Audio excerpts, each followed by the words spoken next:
Баршаңызға қайырлы күн достар, менің каналыма қош келдіңіздер. Бүгін сіздермен үй жағдайында өте дәмді 5 минутта жасалатын және де сырты қытырлақ болып пісетін донер жасайтын боламын. Ол үшін видеоны соңына дейін көріп, жаңадан көріп отырған көрермен болсаңыздар, тіркеліп алуды ұмытпаңыздар. Осындай қазақша каналдардың дамуына аз да болса өз үлестеріңізді қоса кетіңіздер. Бисмиллахиррахманиррахим деп олай болса бастайық. Екі картошкамызды жақсылап ашып, жуып, тазалап, осылай сүркіден өткізіп алам. Оны 2-3 қайтара осылай суға жуып аламыз, крахмалын кетіріп. Сонда біздің фриіміз піскен кезде қытырлақ болып әдемі болып піседі. Осылай 2-3 қайтара крахмалын кетіріп алдым. Осындай сүлгіге енді осылай кептіріп аламыз. Жайып осылай кептіріп аламыз. 5-10 минутқа қалдырып. Өздеріңіз көріп тұрғандай біздің фрилеріміз кеуіп дайын болып тұр. Тапамызды қыздырып, үстіне май құйып, майымыз қатты қызған кезде осылай салып фрилерімізді қуыратын боламыз. Фри жасау жолы өте оңай, үй жағдайында жасасаңыздар болады. Сатып алудың түкте қажеті жоқ.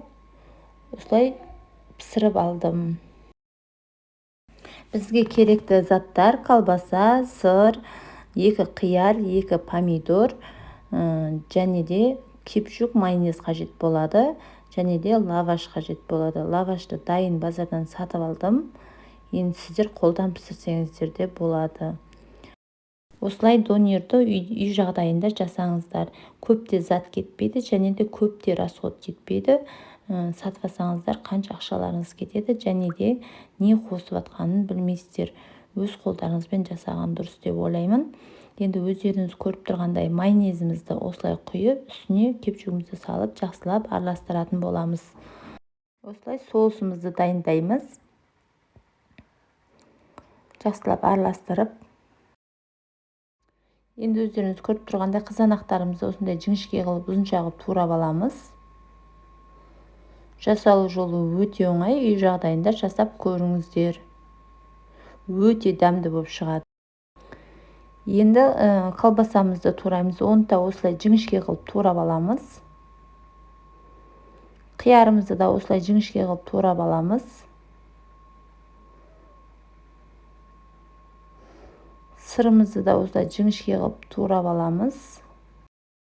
Енді донерімізді жинайтын боламыз. Ең алдымен осылай майонез бен кепшук дайындаған соусымызды жағып аламыз. Оның үстіне сырымызды, колбасамызды бәрін көбіректен сала беріңіздер. Сонда сіздердің донерлеріңіз тәтті болып шығады. Қиярымызды саламыз, қызанағымызды саламыз, бәрін үстіне салып шығамыз. Дәл видеодағыдай жасасаңыздар, сіздердің донерлеріңіз өте дәмді болып шығады. Оның үстіне тағы да осылай соусымызды құйып бүктейтін боламыз.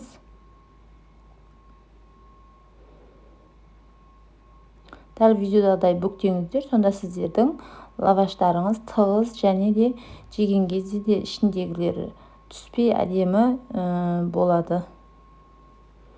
Осылай барлығын бүктеп шықтым. Енді қызып тұрған табаға осылай пісіріп алатын боламыз. Донерлерімізді осылай салып, міндетті түрде жасап көріңіздер. Сіздерге де ұнайды деген сенімдемін.